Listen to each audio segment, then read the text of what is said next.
Hey guys, this is John from Walton's, and this is how to make bratwurst.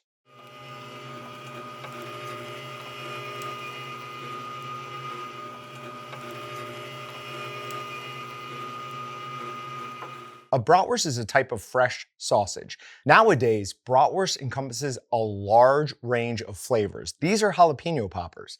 If you went back 10, 20 years, no one would consider this a bratwurst.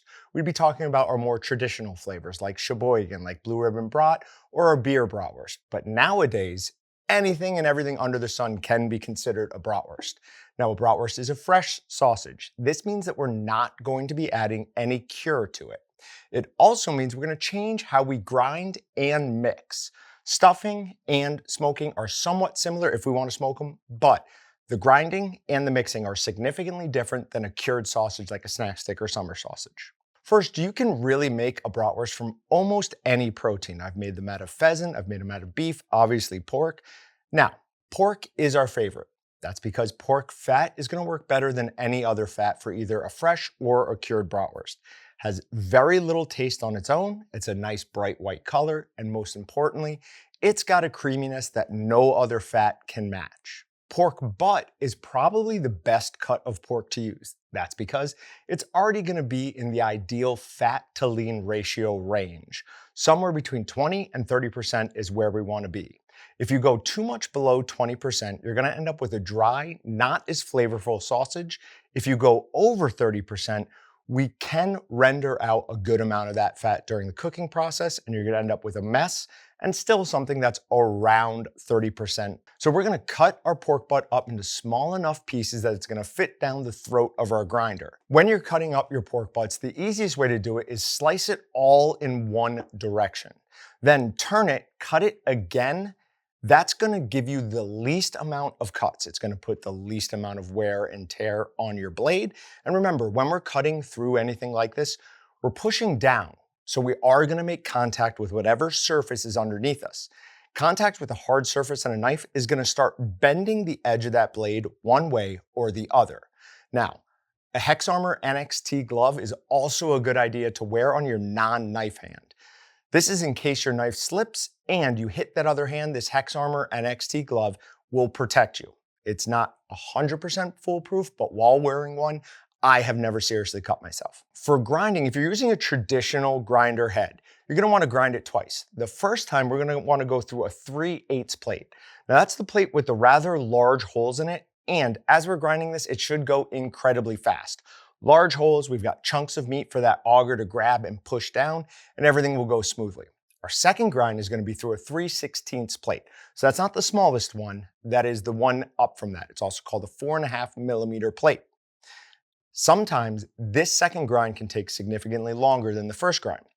If you find that happening to you, check your plates, check your knives, make sure they're sharp, and if they're sharp and it's still taking a long time, you may want to consider freezing your meat in between the first and second grind. When you get a little bit of hard crust on that meat that's already been ground, it's easier for the auger to grab it and push it down to that plate and knife. Now, speaking of plates and knives, we should always marry one plate with one knife in a traditional grinding system. And we should always remember to white oil our plates and knives before we begin grinding. That is going to reduce the wear and tear on your knives and extend their life. Now, alternatively, we have the Walton's one-shot grinder head. This is a grinder head that's going to have a kidney plate in the back, then a two-sided knife, then whatever plate we want on the outside.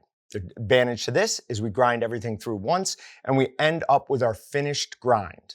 We're not overstressing the proteins because it's going through the kidney plate first, and we're done a lot faster. It's really, really convenient, and I've been using it for hundreds of pounds of sausage recently, and I absolutely love it. Nice, clean grind. When we're talking about additives, for a fresh sausage like a bratwurst, we really don't need any. We just need the seasoning. You're welcome to use carrot fiber if you want as a binder, but it's not necessary. It will give you a little bit more plump and juicy sausage. If you're trying to make a lower fat sausage, that's a good time to use carrot fiber. But you don't need to use Sure-Cure, you don't need to use encapsulated citric acid, Sure-Gel, anything like that. We want to mix until all of the seasoning is evenly distributed. You should add your cheese while you're mixing right at the beginning.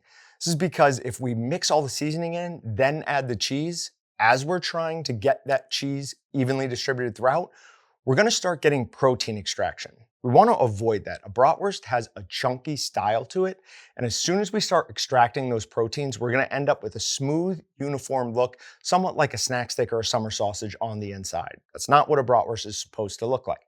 Because we're using pork here, we don't necessarily have to add any water to this. We still do add a little bit just because it makes mixing and the seasoning a little bit easier. But if you're using pork, you don't have to add any water. It'll still stuff just fine. Now, before we stuff, we need to decide what type of casing we want to use. There's two traditional ones. We've got either hog casings or we've got collagen casings. Each come with advantages and disadvantages.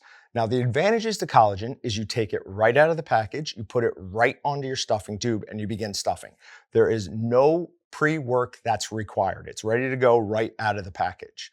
The disadvantage is you're not gonna get it to close nice like you would with a hog casing. As soon as you cut it, it's gonna come unrolled and you'll have opened ends. Now that's not the biggest deal for everybody, but some people want that traditional look of the closed ends. And for that, you're going to need to use hog casings or sheep casings. So we like the tubed variety of hog casings for a couple of reasons. One, these are the prime runs of the entire litter. They're gonna pick out the best series of casings to put onto that plastic sleeve. Putting them on that plastic sleeve makes them a lot easier to load, but most importantly, all you have to do with these is rinse them off and let them soak for about a half hour in really hot water. If we're talking about either a regular hank or the home packs, these are gonna be slightly less desirable runs of the hog intestine, and we're gonna need to rinse them off, then we're gonna need to flush them. And to flush them, what we're gonna have to do is turn on a faucet at just above a trickle, find the opening of one of the casings, and let water run all the way through that. This can be pretty time intensive. So if you have the means, do yourself a favor. Tubed hog casings are a lot easier to use. Now, as we're stuffing our canister, we want as little air in there as possible. The easiest way we found to do this is to use a stacking of alternating 45-degree angles as we're putting each load in. So we'll grab a handful of meat, put it down there, push on it until it's at about a 45-degree angle. We'll grab the next one, put it on there, and push on it until it's about a 45-degree angle the opposite way. As you're doing this, you should also be punching down at the meat. This will help get as much of the air out as possible. Now, the piston also will have an air release valve, but when we're talking about the meat all the way down to the bottom, there's not a way for that air to get out. So that air will come out into your casing, which can cause a few problems. Now, when we're holding the casing on the stuffing tube, it takes a little bit of practice to get good at what amount of pressure you should be applying. But as soon as you've got it, it's really easy to use. When we're talking about natural casings, we do have to be a little bit more careful about something called a blowout. That's where we put too much pressure on the sausage and it will actually split the casing. This is kind of a pain. It's not as much of a concern with collagen casings, still something you have to keep an eye on. But like I said, once you get used to how much pressure is needed, you'll do it no problem. After you're done stuffing, an easy way to transport your sausage is just to coil it in a large rope. This makes it easy to grab, and some people just throw it on the grill right like this. They don't even bother to go ahead and link it. Now for linking, grab one end of your sausage rope. Pinch down on that rope as long as you want your sausage to be and twist in one direction. Then fold that back over the rest of the rope. See where the end of that sausage is, pinch it there, and twist that sausage in the opposite direction.